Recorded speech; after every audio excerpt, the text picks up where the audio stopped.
sweet with beauty and with praise. Oh, tidings of comfort and joy, comfort and joy. Oh, tidings of comfort and joy. Good morning. We are an intentionally multi-generational, multiracial, multicultural, inclusive, and anti-oppressive religious community. You are welcome here. Our minister, Reverend Teresa Soto, is off today.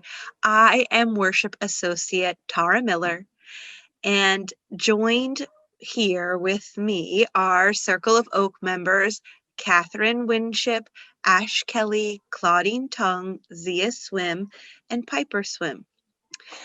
Circle of Oak serves our church community by supporting spiritual seekers journeying on a neo-pagan path. Our worship technical director is Vincent Rains, and our music is supported by Susan Kiter and Stefan Schneider. And now Kathryn has some words for us. Today we celebrate the Winter Solstice, Yule, the shortest day and the longest night of the year here in the Northern Hemisphere.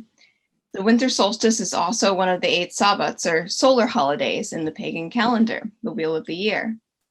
It is the time we gather together to bear witness to the rebirth of the light. Some pagans, including some members of our own Circle of Oak, will hold vigil on this longest night as the goddess labors to give birth to the sun, greeting the dawn and the return of the light together as a community. This is a particularly special day for today's worship leaders. It's our 2-year anniversary of the formation of the Circle of Oak, the First Unitarian Church of Oakland's pagan and earth-based spirituality interest group. And though today's solstice may look a little bit different than it did 2 years ago, we are still very much connected in spirit, if not in body.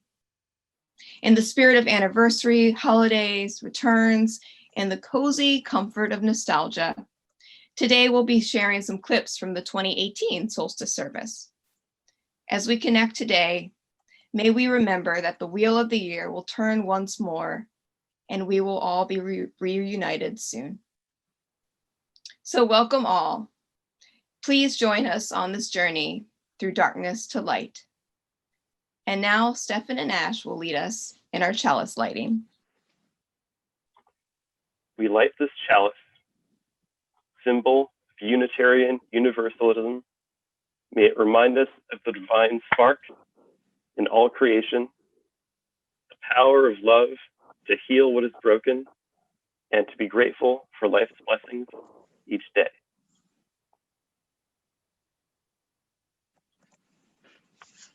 We now light our Black Lives Matter candle. We light this candle in solidarity with the Black Lives Matter movement and work for the day in which Black lives are treated equally with dignity and justice. Now Zia will perform the land acknowledgement. It is right and proper at the beginning of each ritual to acknowledge that the land that we live on, the land that our church is on, the land that our lives are on is land that was stolen.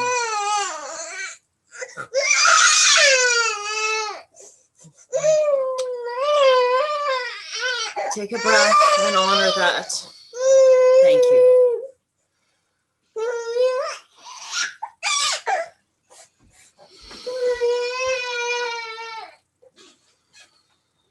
All space is sacred. But as we begin worship in various of the earth-centering traditions, including our traditions in Circle of Oak, we take time to recognize and affirm and reconsecrate the space that we're in. When we meet virtually like this involves creating that sacred space that we can't hold physically all together. It's little postage stamps across the Bay Area and further. And we weave all of those little pieces of land community together as we cast circle. We will cast circle today with hymn number 1. If you happen to know this hymn, you are welcome to sing along on mute. Otherwise, simply enjoy.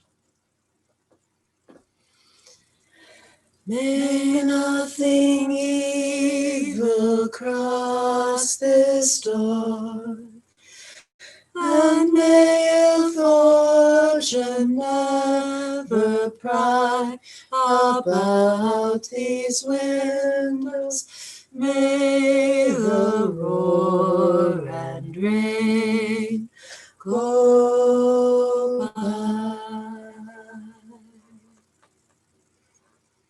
The circle is cast. We are between the worlds. What happens between the worlds changes all the worlds. And if you haven't done it yet, please go get that cozy something that you may have brought or may be able to go get now. For this service is particularly in honor of the cozy, warm, fluffy, happy joy thing called hygge.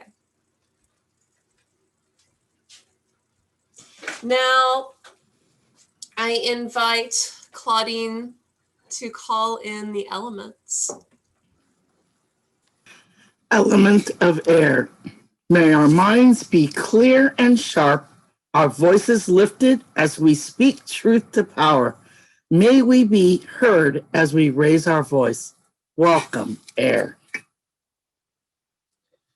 Element of fire. Ignite our passions, spark our joy, and lead us into action as we enter this new year with a commitment to fight for justice. Welcome, fire. Element of water. Soothe our hearts this Yule as we both mourn lost loves and reunite with our ancestors. Help us transform grief into creativity, loss into creation, death into life in the great circle of life, death, and rebirth. Welcome, water. Element of earth. Protect our bodies and health and those of our loved ones and neighbors.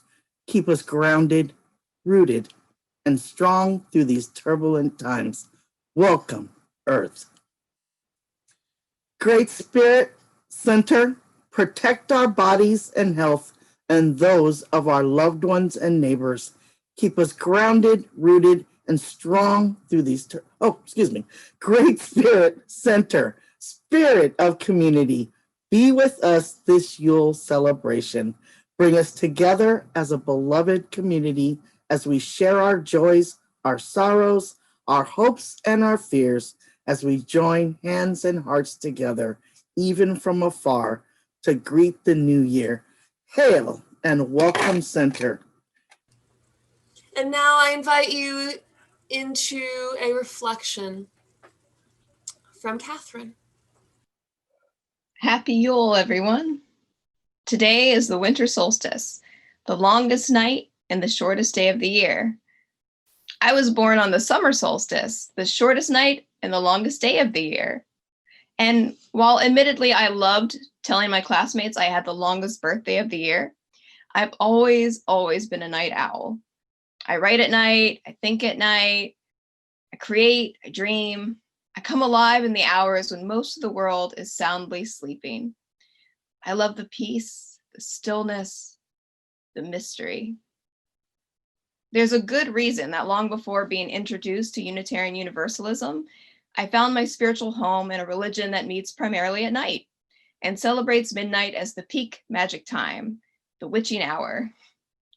I learned there is great power and magic in the night, great wisdom in the dark, and secrets in the shadows.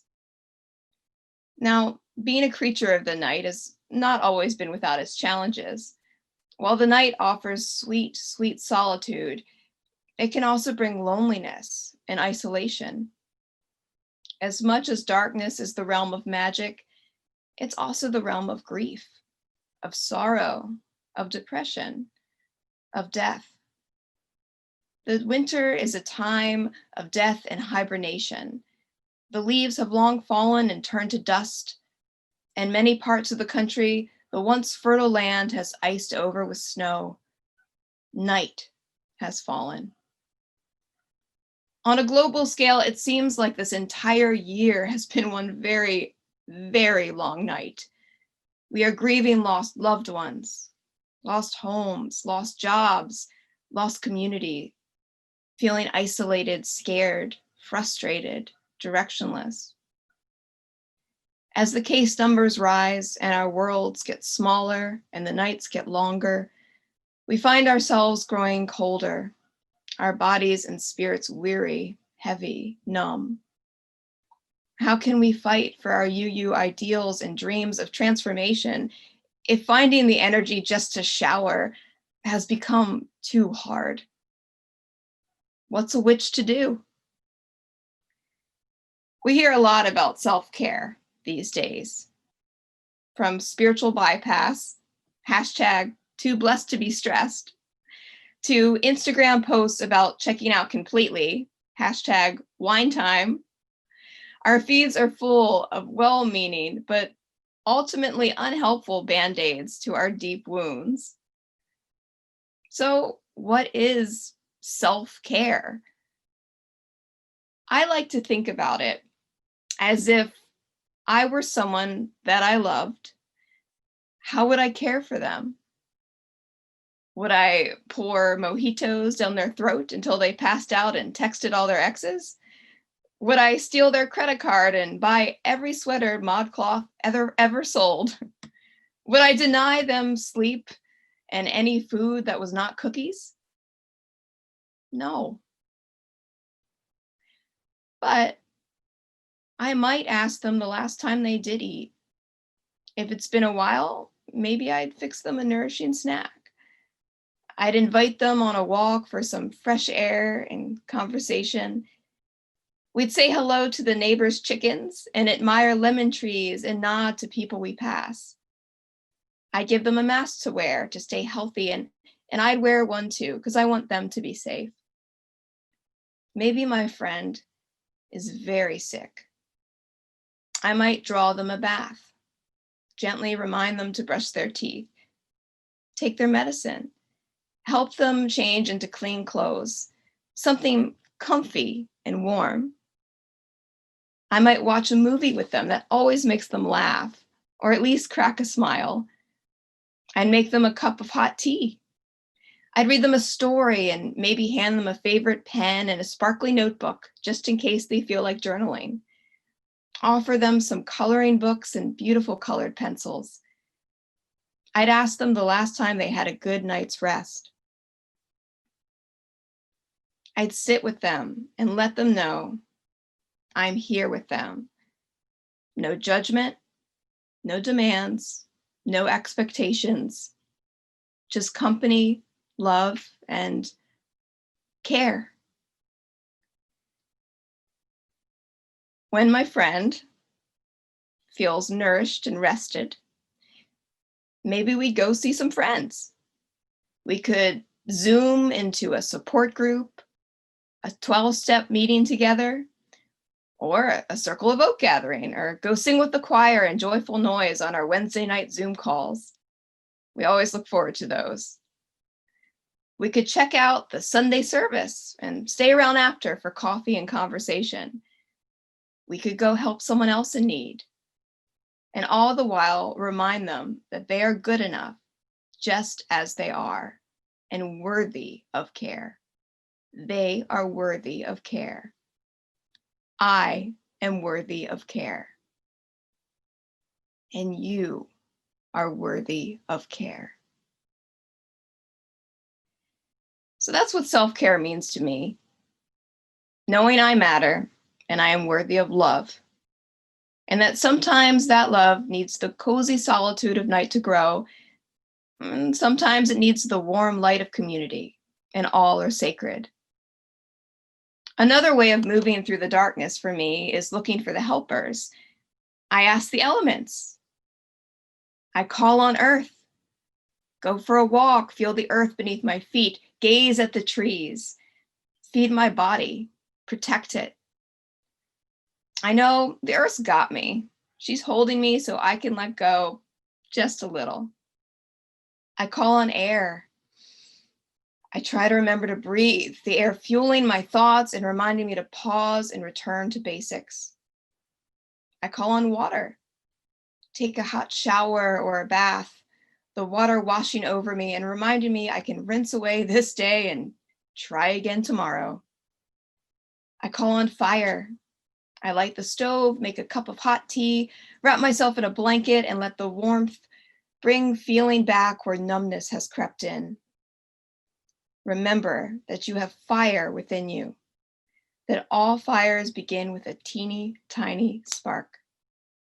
And even in the darkest of winters, we all need the tiniest of stars to light the way, and that's all. And I call on center, the spirit of community that connects us all. The web that unites all things is something shared in UU and pagan theologies. It reminds us that we are never truly isolated. We are never disconnected. We are never alone. This is the second Yule season I'm spending since my mother passed away. The second since I experienced the notion of being alone on a whole new level. And it's the first Yule since losing a dear friend and colleague to this horrible pandemic. But I didn't do it alone. I had an entire world experiencing grief alongside me. I had a world truly understanding how precious family and community is.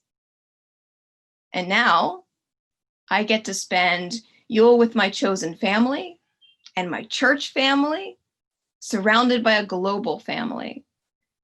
I get to celebrate the holidays virtually with more people than ever before. And this is the first Yule I'm spending together with my cat, who has known many a holiday cat sitter, but never the joy of knocking over a tiny Yule tree. Take heart.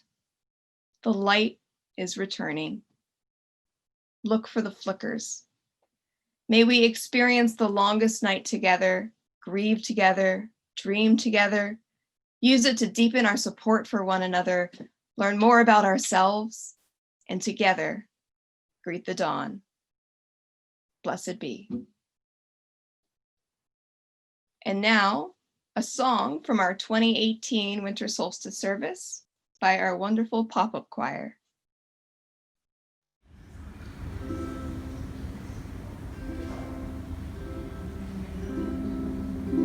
I wish that I could show you. I wish that I could show you. Whenever you're lonely or walking in the dark, I wish that I could show you. I wish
if anyone else's heart just broke open a little bit.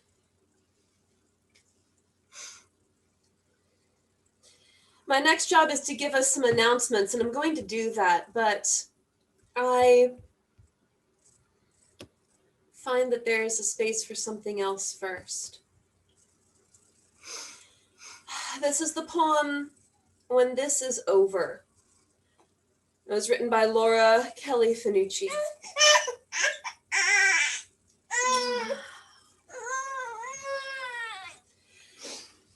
When this is over, may we never again take for granted a handshake with a stranger, conversations with neighbors, a crowded theater, Friday night out, the taste of communion, a routine checkup, the school rush each morning, coffee with a friend,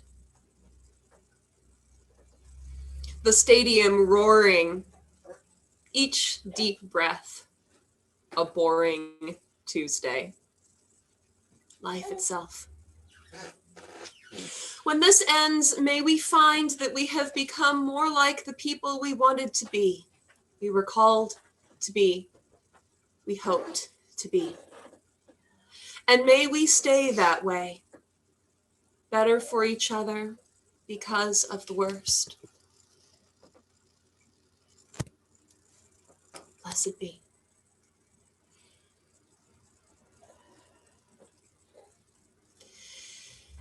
And now a few announcements. If you need support in this season, please contact the pastoral care team. It is led now by Carol Wood, and they are waiting to support our needs. For next week's candlelight service, we'll be bringing a candle or a flashlight to the service. And there will be some specific instructions on what to do to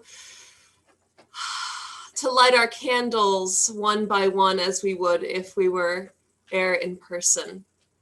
They will involve us putting our names into the chat, and those names being called one by one, at which point we will turn on our videos so that our community can see our light and we can see the light of our community building gradually.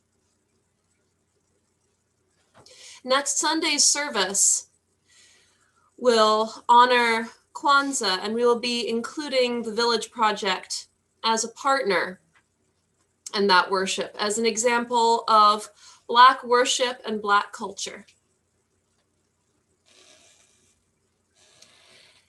And now I would like to take an unhappy baby off of my wife's hands so that she can offer a reflection on this word called hygge.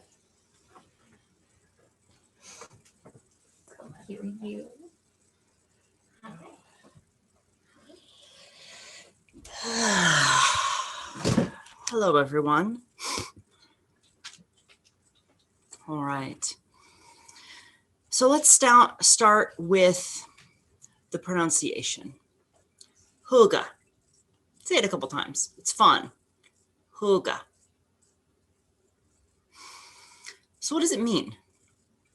Well, the internet tells me it's a Danish and Norse word, defined as a feeling or situation that brings comfort, coziness, and courage to a person or a group. That's a pretty good definition, I suppose, but it feels a bit clinical, and hygge is certainly not clinical. So let me give you my personal definition instead. It was December of 2007, 13 years ago. I was in college and my son Max was almost 2 years old. An ice storm turned blizzard, colloquially called a thunder snow, rolled through our smallish Midwestern college town. A good half inch of freezing rain followed by 8 inches of snow brought down almost every power line in the county and at least a quarter of the trees.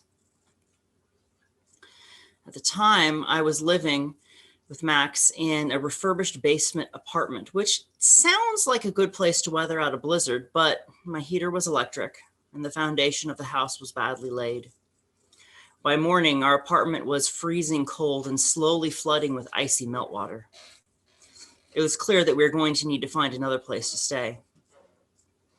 A couple friends came by, and after loading Max into his beat-up jogging stroller, we carefully picked our way through a winter war zone of fallen trees, downed power lines, and abandoned cars, heading towards another friend's house that we knew had gas heat. It was still snowing. And that night, after a long day in the cold, I found hygge playing cards with a friend, sitting next to an old gas heater with a mug of hot cocoa. My family was safe and warm. My community was near at hand. There was still hella work to do. My apartment was still flooded, and it took almost a week before power was restored. But that moment.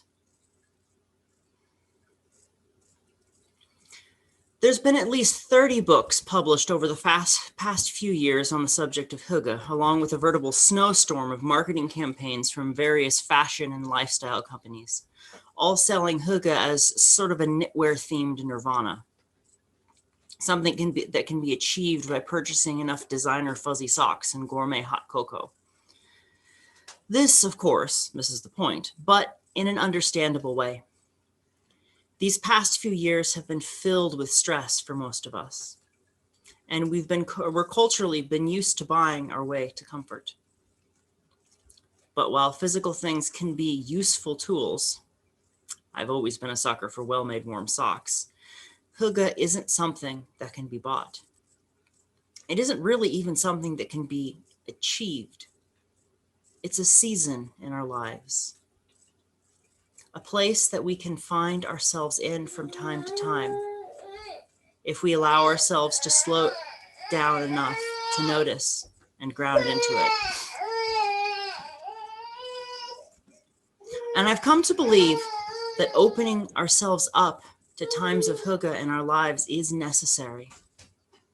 Life is hard sometimes, even frequently.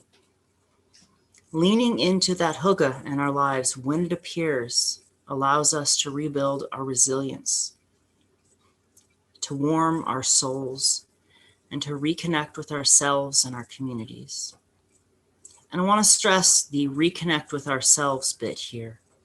You can find hygge by yourself.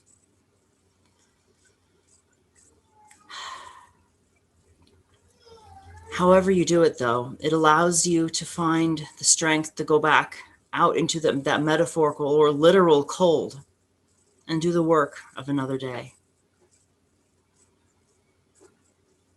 So let's practice. I'm going to lead in a meditation because this is a circle of oak ritual, and meditation is something that is part of our spirituality to help us connect with the hygge that might be in our lives right now. First, start with the breath.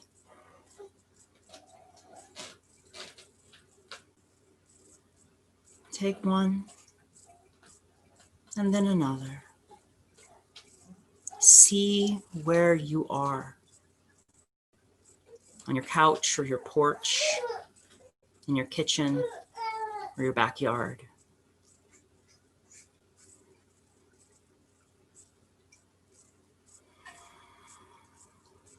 And then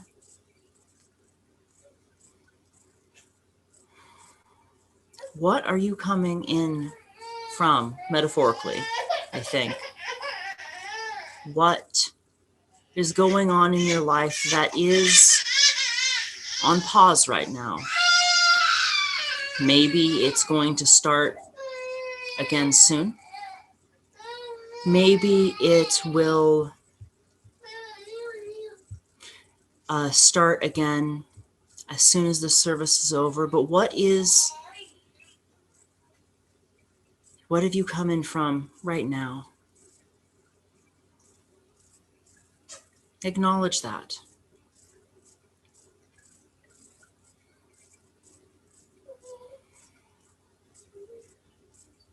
And now, what about your situation is cozy or comfortable?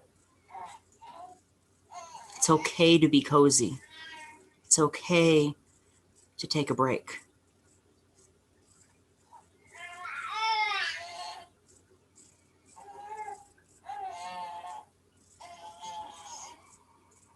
In this small space, I invite you to settle into whatever it is in your space that is comfortable. Put down your phones. The emails can wait. Be intentional.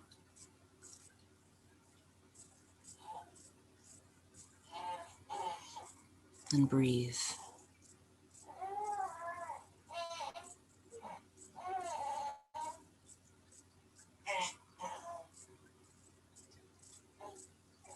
As you are doing this, if you want, you can take a look again at the outside. That hardship or storm that you've come in from. Does it look different? Does it feel different?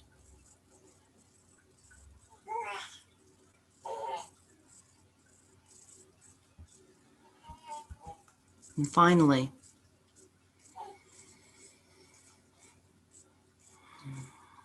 know that this is yours. It doesn't require any special tools. It doesn't require any special purpose or purchases. It may not look like someone else's.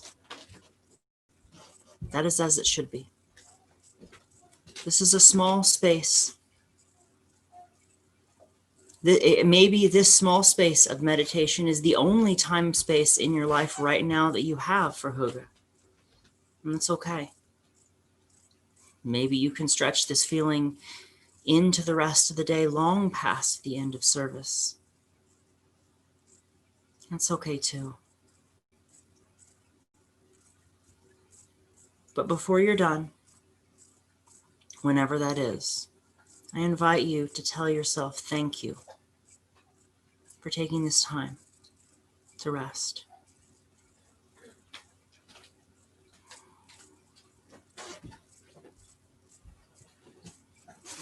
Tara will now lead us in the offering and congregational commitment.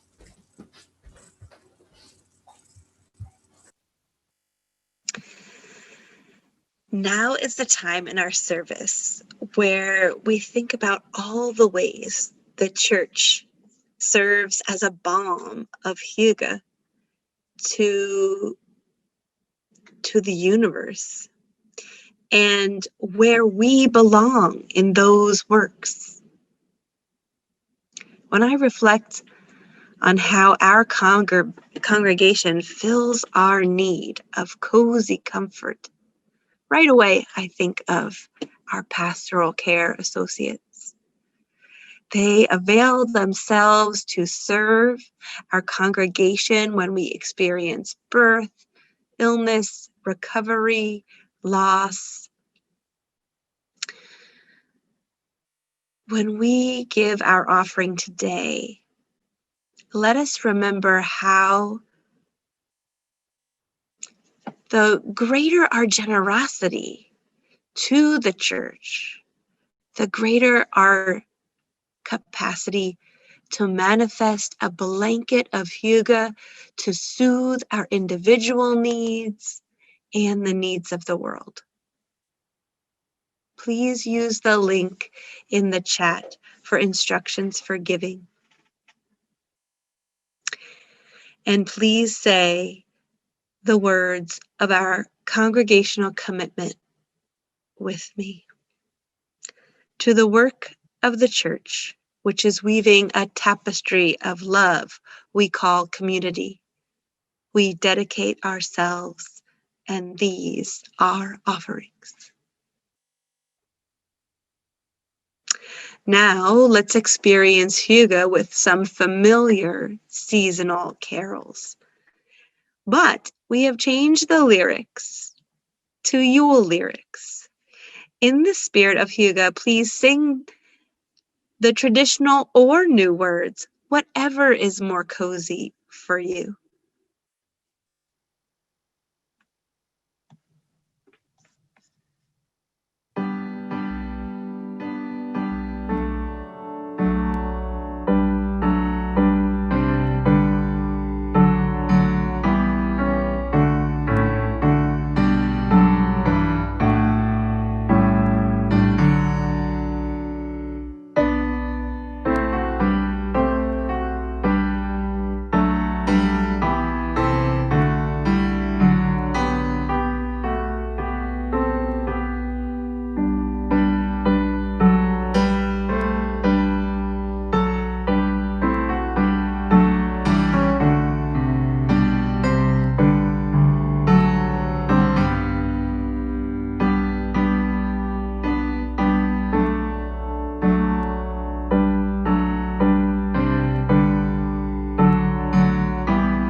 There is a third song coming in a moment, but if you have something that looks like this, you should have it ready to hand, because as soon as we are done with the next song, which will be our other clip from the 2018 Yule service, we will need these.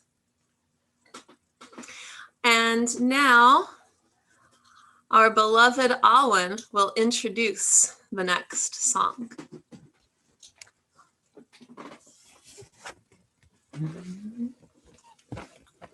Hello.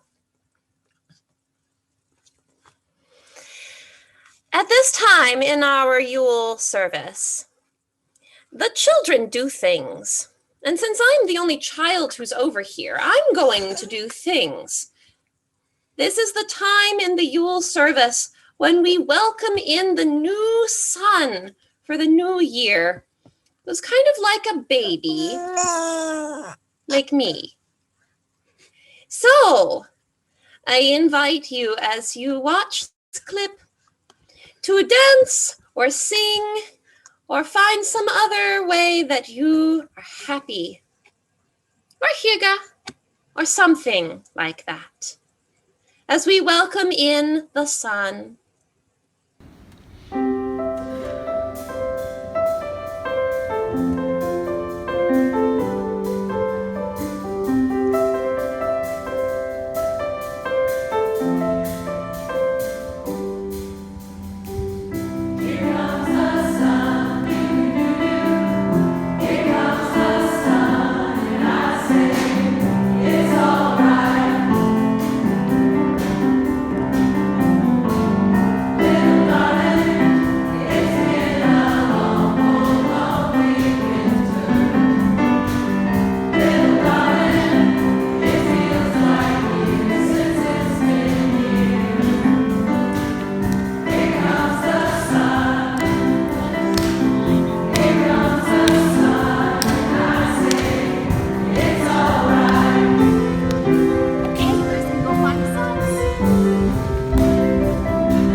So that was the time in that service when the children went running around to find the paper suns.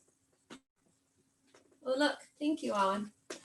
So if you have a sun or a sun representation, I invite you to turn on your video and show everybody. And I also invite you out loud or in the chat, speak. What are you celebrating with this new sun? What are you celebrating with this new sun?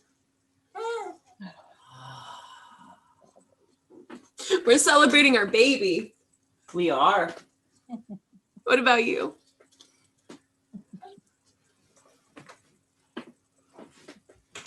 I'm celebrating a return to activities for self-care, like biking and walking my dogs.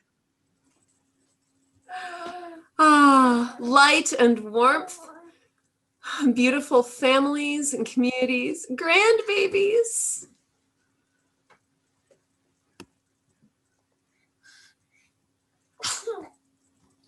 Celebrating the life of Drake Avalon, who is now 23.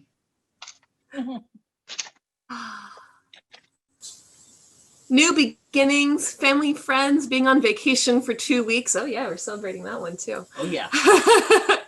Having 2 children. Debbie having 2 children with her. Celebrating kittens and a new administration brings new hope. I'm celebrating more Native Americans getting elected to the Senate and the Congress.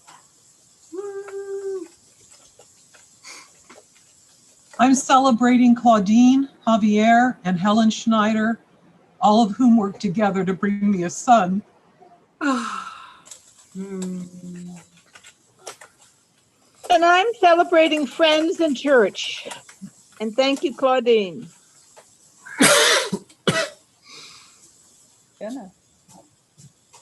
Celebrating another year of self-growth and learning, and hope for rain here and snow in the mountains.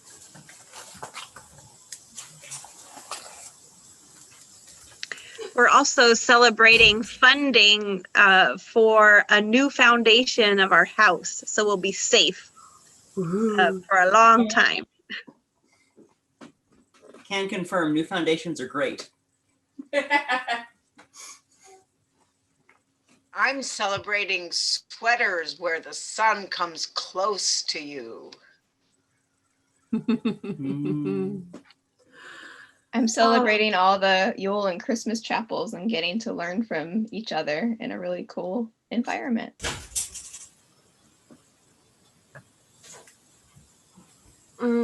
Celebration on celebration. And there's so much more that we're celebrating in this community. Maybe we'll share some more things that come up later at coffee hour. But for now, our service is ending. Our celebrations are beginning. But this service is coming to a close. And so I'd like to invite Claudine to begin to close our space with devoking, thanking, and farewelling the elements. Hey there. All right. Thank you, Spirit Center, for weaving this beloved community together. Thank you, Earth, for your healing. Thank you, Water, for your transformative power and love. Thank you, Fire, for your passion. Thank you, Earth, for your wisdom and clarity. Farewell, and thank you, elements. Could be. And now, Piper and Zia will open our circle. You can clap along if you want to. It goes really fast, okay? North, west, south, east, go in love, go in peace. North, west, south, east, go in love, go in peace. North, west, south, east, go in love, go in peace. North, west, south, east, go in love, go in peace. Woo! The circle is open. But I'm broken. May the love of the goddess go ever in your hearts. Merry meet, merry part, and merry meet again. In person one day. We've grieved the loss, we've cheered the birth, shared our sadness, spread our mirth. Our hearts are full, our hope is strong, the light returns, though night be long. Spirit of hygge, as we depart, keep safe our home and warm our heart. May all be well, joyful and free. Amen, ashe, and blessed be. Happy solstice.